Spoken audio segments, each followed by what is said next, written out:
light on the extent of the many powerful people that were in Jeffrey Epstein's orbit. I mean, you can see this when you look through these pictures, and they're available to scroll through in our story on CNN.com right now. And there are people including the current president, President Trump, former President Bill Clinton, Steve Bannon, Bill Gates, Richard Branson. A lot of these people that we knew had been linked to Jeffrey Epstein in the past, Wolf. But basically, this is just showing new angles of those relationships. And they're incredibly personal photos, and some of them and others, they're a bit silly. Some, it's kind of hard to even explain what you're looking at. We've published the ones that we've been able to online, though, and basically they just show all the high and powerful people in his orbit. Well, there's one. We have the photos. Donald Trump, Bill Clinton, Steve Bannon, all of them caught in Jeffrey Epstein's dark, disgusting orbit. The Democrats on the House Oversight Committee just dropped a new batch of pictures proving these powerful men were deeply connected to a convicted sex trafficker. But while the media obsesses over the past, the real crime is happening right now. The DOJ is legally required to release the full Epstein files, the evidence, by next Friday. We are watching a high-stakes cover-up attempt. The question is, who is the Justice Department really protecting? If you believe no politician, Democrat or Republican, is above the law, hit that subscribe button. Let's build a community that demands the whole truth, no matter who it hurts. And what are we learning from these new images? Well, this is there was some reporting I've done with my colleague, Annie Grayer, and basically what we're getting and what we're seeing being released today are photos from the Democrats on the House Oversight Committee.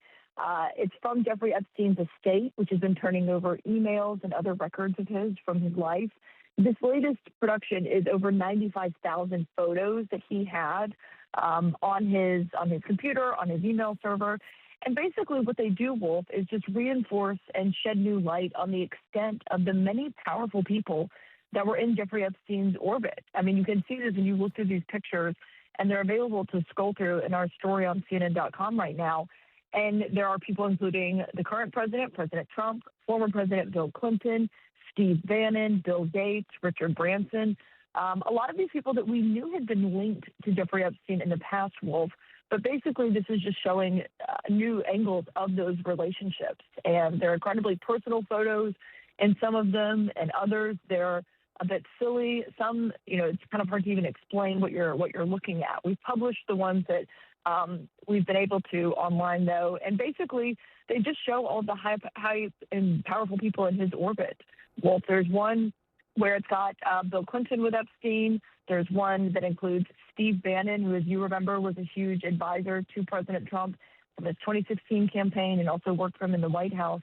And they're just really remarkable images showing what Jeffrey Epstein's life was like before he became ensnared in all of this trouble, and when he was eventually, of course, charged and indicted for sex trafficking young underage women. And I should note, Wolf, as you noted, none of the pictures that we're releasing today that we've gotten our hands on show any sexual misconduct. We don't believe any show any underage girls. It's really just speaking more to Jeffrey Epstein's life and what that looked like. And lawyers for his estate basically told the committee that they had photos, they have videos that were taken at any property that was owned, rented, operated, or used by Jeffrey Epstein for about 30 years. So that just kind of tells you the span of what you're looking at here, as Jeffrey Epstein was surrounding himself with a lot of powerful people, which, of course, we now know also helped insulate him at times from the crimes he was committing.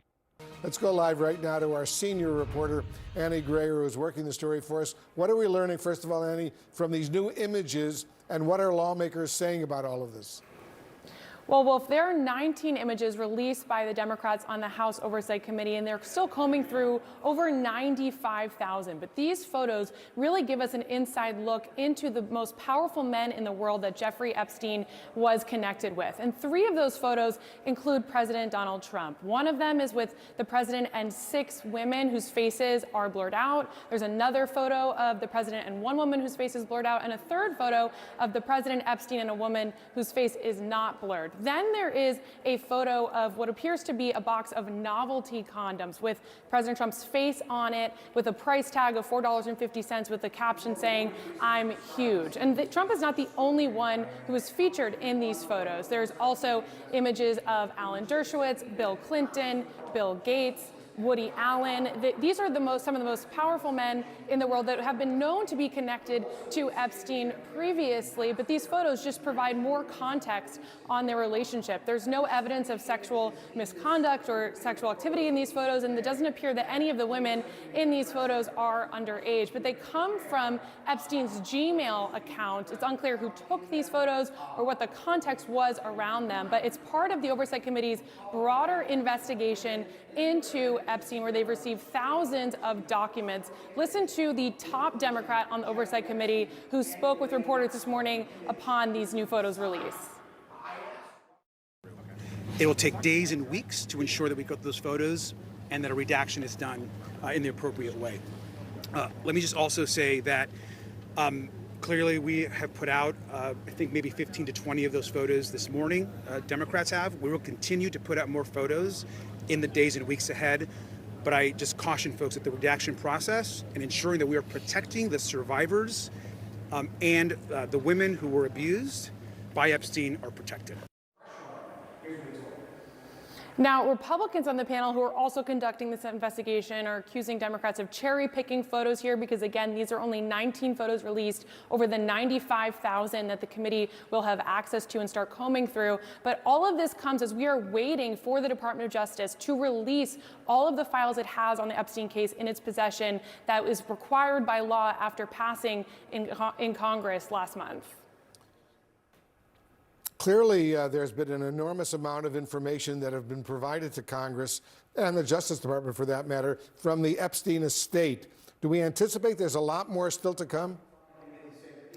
Well, that is a moving target, Wolf, but this investigation is ongoing, and the Epstein estate has been extremely cooperative with the committee and provided some of the biggest bombshell pieces of information that we've received so far, including that birthday book from over the summer where President Trump appeared to have written a birthday note to Epstein. So there's a lot of treasure trove of information in there, and we'll wait to see if any more comes out.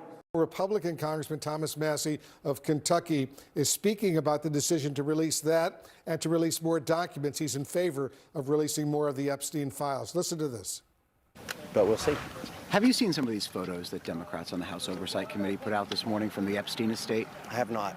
Generally, the DOJ is on the clock. They have less or just about a week to comply with your law and release the files. Do you have faith that the Department of Justice will do that and comply with the law? I've been encouraged. They went back to the three judges and asked them to release grand jury material in light of the Epstein Files Transparency Act. And all three judges have reversed their prior stance, but for a good reason. They cite the Epstein Files Transparency Act. So you've got three grand juries that are going to release all their materials, redacted with the victims' names, to the DOJ.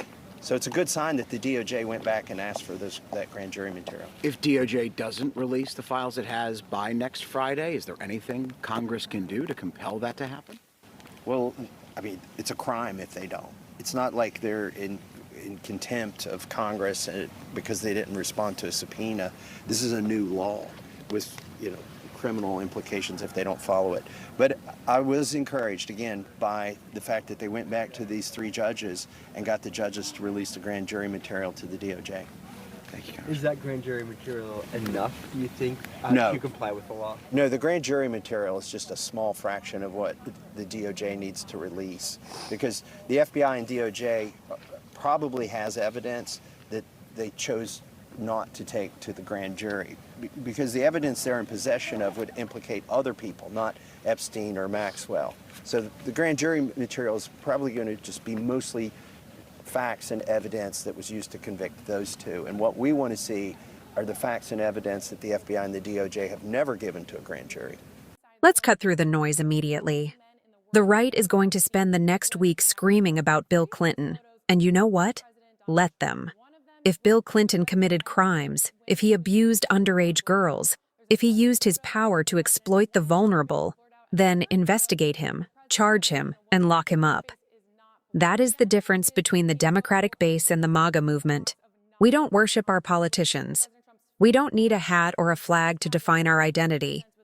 If someone on our side is a monster, we want them gone. But do not let the whataboutism distract you from the singular, terrifying fact staring us in the face. Donald Trump is in these photos too.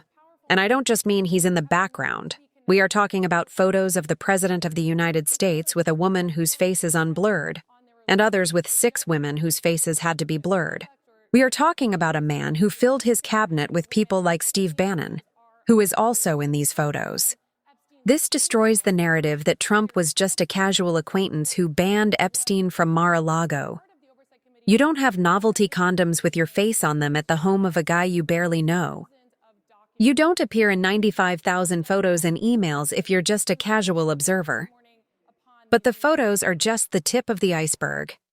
The real story, the one Wolf Blitzer and Caitlin Collins touched on, is about the Department of Justice. We are approaching a critical deadline. As Congressman Thomas Massie, a Republican by the way, pointed out, the DOJ is legally obligated to release the full Epstein files. Not just photos. We are talking about the FBI evidence that was never taken to a grand jury. Think about what that means. Massie explicitly said the FBI likely has evidence implicating other people that they chose not to prosecute. Who are those people? Why did the FBI bury that evidence? And most importantly, do we really trust a DOJ ultimately answered to Donald Trump to release documents that could implicate Donald Trump? This is the systemic rot of the American oligarchy. It's not just about one creepy island. It's about a class of men, Trump, Clinton, Gates, Branson, who believe their wealth buys them silence. They believe they can reshape reality to fit their PR needs. The Oversight Committee releasing these 19 photos is a warning shot. It's a signal that the dam is breaking. But the establishment is going to fight tooth and nail to keep that dam intact. They will leak embarrassing stories about actors or retired politicians to distract you from the people currently holding power. This isn't a partisan game. This is a test of whether the American justice system functions for the powerful the same way it functions for you and me. So, when you see these photos on your timeline today, don't just laugh at the absurdity of it. Get angry, because those blurred faces represent real victims, and the men smiling next to them? They've been protecting each other for 30 years. Next Friday, we find out if the cover-up continues. Watch the DOJ. Watch the files. Because if they hide the truth this time, they aren't just protecting Epstein's ghost. They're protecting themselves.